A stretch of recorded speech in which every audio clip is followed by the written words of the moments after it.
Assalamualaikum warahmatullahi wabarakatuh. Halo teman-teman, perkenalkan nama saya Olvi Gita Lestari. Saya merupakan mahasiswa Ilmu Komunikasi Universitas Muhammadiyah Yogyakarta. Saya merupakan peserta mata kuliah Sosiologi Komunikasi.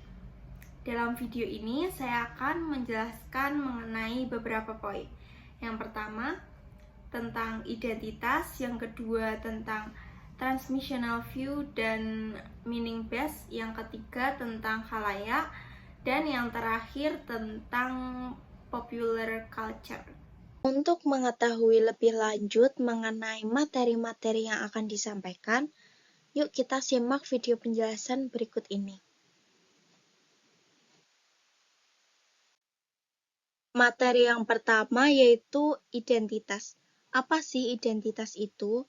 Identitas menurut Clapp meliputi segala hal pada seseorang yang dapat menyatakan secara sah dan dapat dipercaya tentang dirinya sendiri, statusnya, nama, kepribadian, dan masa lalunya. Identitas merupakan hal yang penting di dalam suatu masyarakat yang memiliki banyak anggota. Identitas membuat suatu gambaran mengenai seseorang melalui penampilan fisik, ciri ras, warna kulit, bahasa yang digunakan, penilaian diri, dan faktor persepsi yang lain, yang semuanya digunakan dalam mengkonstruksi identitas budaya. Berbicara mengenai identitas yang terdapat dalam diri saya yaitu saya bernama Olvi Gita Lestari, saya beragama Islam, saya berjenis kelamin perempuan, saya berasal dari suku Jawa, dan ciri fisik yang saya miliki yaitu saya memiliki warna kulit yang sawo matang, memiliki badan yang sedikit gemuk, dan memiliki tinggi badan yang tidak terlalu tinggi atau bisa dibilang pendek. Selanjutnya yaitu diskriminasi. Diskriminasi adalah suatu bentuk sikap dan perilaku yang melanggar hak asasi manusia. Diskriminasi juga dapat diartikan sebagai perlakuan terhadap individu secara berbeda dengan didasari faktor ras, agama, gender, dan aspek kehidupan lainnya. Contoh diskriminasi yaitu diskriminasi mengenai berat badan.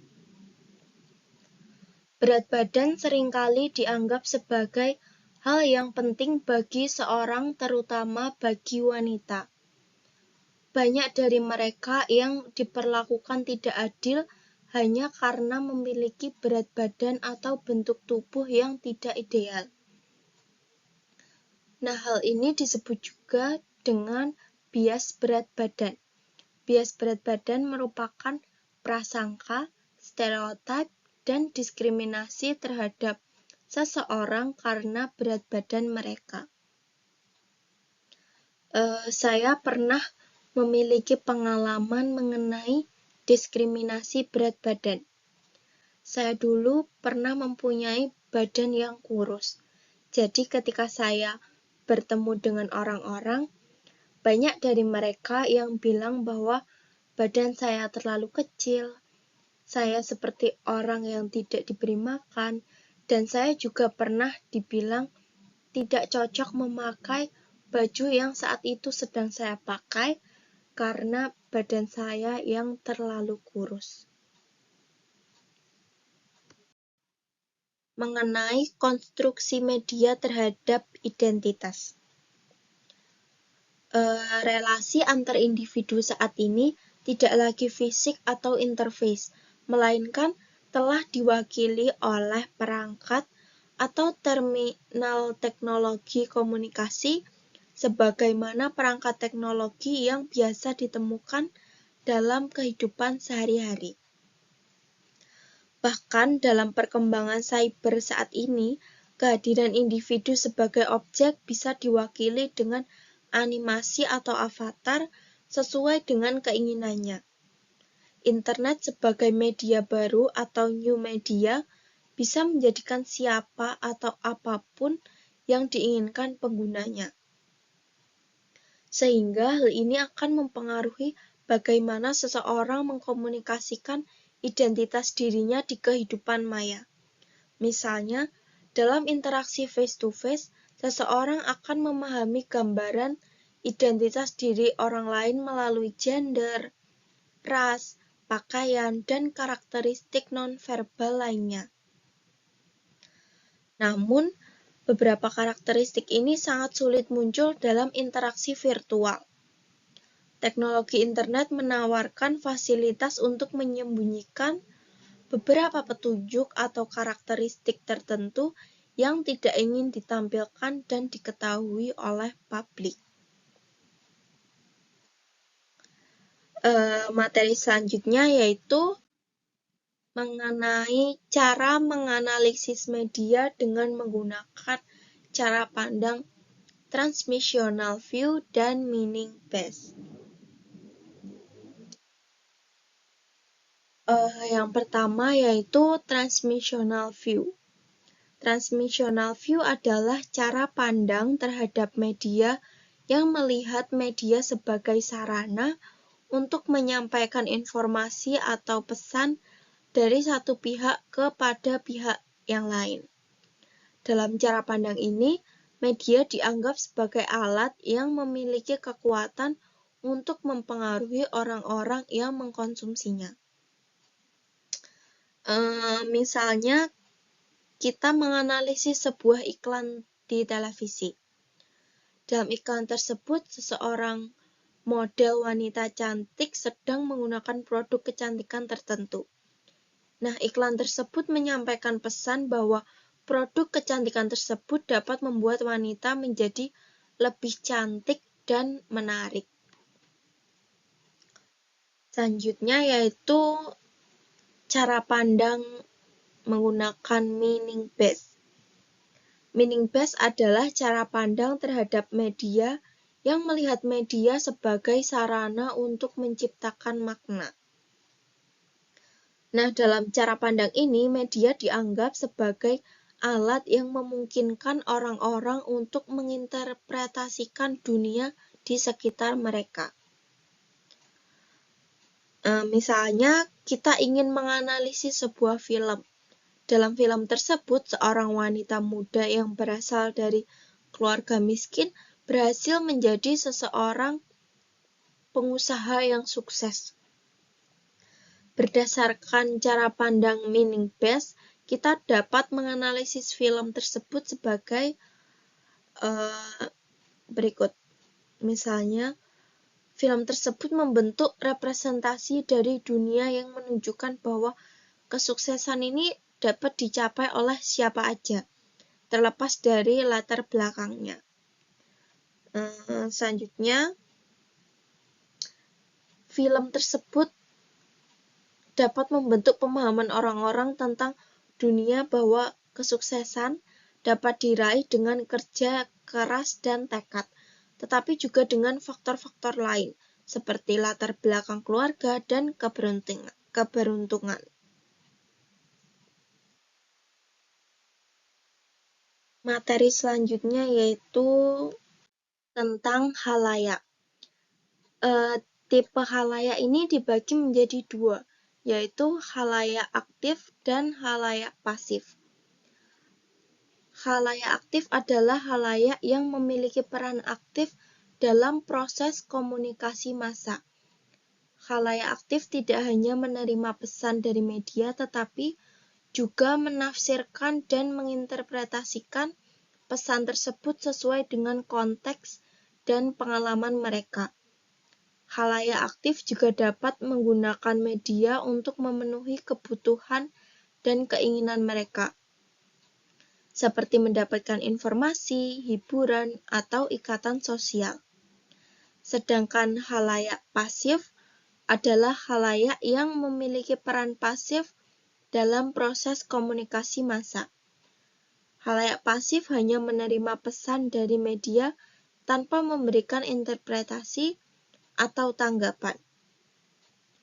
Khalayak pasif sering sekali dianggap sebagai korban media yang dipengaruhi oleh pesan-pesan media tanpa sadar.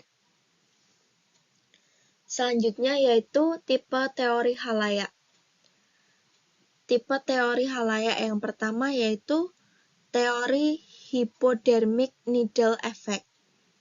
Jadi teori inilah yang pertama kali mencoba menjelaskan bagaimana halayak massa might react to mass media. Teori ini menunjukkan bahwa sebagai penonton, kita dimanipulasi oleh pembuat teks media itu sendiri, dan bahwa perilaku kita dan pemikiran kita mungkin dengan mudahnya diubah oleh pembuat media. Yang kedua yaitu cultivation theory. Teori ini menjelaskan kalau isi media itu sama dengan realitas. Kesamaan mana pada gilirannya menghasilkan koherensi yang kuat dan pesan televisi akan mengkultivasi secara signifikan dalam diri individu halayak. Teori yang ketiga yaitu two-step flow. Teori ini mengatakan bahwa efek itu terbatas sifatnya, tidak langsung dari teks ke dalam pikiran halayak tanpa mediasi, melainkan disaring melalui pemimpin opini yang kemudian berkomunikasi ke rekan-rekan mereka yang kurang aktif. Pada merekalah pemimpin opini itu memiliki pengaruh. Teori yang keempat yaitu reception theory. Teori ini melalui banyak studi yang dilakukannya menyangkut pada cara bagaimana individu-individu menerima dan menafsirkan sebuah teks, dan bagaimana keadaan individual mereka seperti gender, kelas, usia, dan kesukaan dan kesukuan mempengaruhi pembacaan mereka terhadap teks. Maka ini semua cenderung mengindikasi individu halayak media begitu aktif dalam mengkonsumsi isi media. Dan teori yang terakhir yaitu uses and gratification theory. Teori ini menjelaskan bagaimana orang menggunakan media untuk memenuhi kebutuhan dan keinginan mereka. Teori ini berfokus pada audiens sebagai konsumen media massa dan bukan pada pesan yang disampaikan. Nah, teori ini tuh didasari pada asumsi bahwa audiens adalah aktif dan selektif dalam menggunakan media. Audiens menggunakan media untuk memenuhi kebutuhan dan keinginan mereka. Materi yang terakhir yaitu popular culture. Budaya populer merupakan produk masyarakat industrial, kegiatan pemaknaan, dan hasil kebudayaan yang ditampilkan dalam jumlah besar. Kerap dengan bantuan teknologi produksi, distribusi, dan penggandaan massal, sehingga mudah dijangkau oleh masyarakat. Tren pop culture adalah sebuah budaya yang menjadi tren dan diikuti atau disukai banyak orang sehingga berpotensi menjadi budaya populer. Nah, tentu saja tidak semua bentuk budaya atau tren dapat dikatakan sebagai pop culture. Ada beberapa ciri dan karakteristik yang membuat pop culture ini berbeda dibandingkan bentuk budaya yang lain. Yang pertama yaitu keseragaman bentuk. Yang kedua adaptabilitas, yang ketiga durabilitas, dan yang terakhir profitabilitas. Contoh dari budaya populer ini yang pertama yaitu dalam bentuk shopping. Nah, shopping ini tuh merupakan aktivitas pengisi waktu luang yang paling populer dilakukan oleh masyarakat modern. Dan contoh yang kedua yaitu Korean pop atau K-pop. Setelah demam Korea berhasil menguasai berbagai pasar di negara lain termasuk di Indonesia, pada akhirnya banyak masyarakat yang terpikat dengan budaya tersebut. Korea pun kemudian mulai mengembangkan penciptaan musik Korea yang saat ini dikenal dengan Korean pop atau musik pop Korea. Sesuai dengan namanya, Korean pop musik ini adalah jenis musik populer yang berasal dari Korea Selatan. Sekian penjelasan yang dapat saya sampaikan. Semoga dapat bermanfaat bagi kita semua. Wassalamualaikum warahmatullahi wabarakatuh.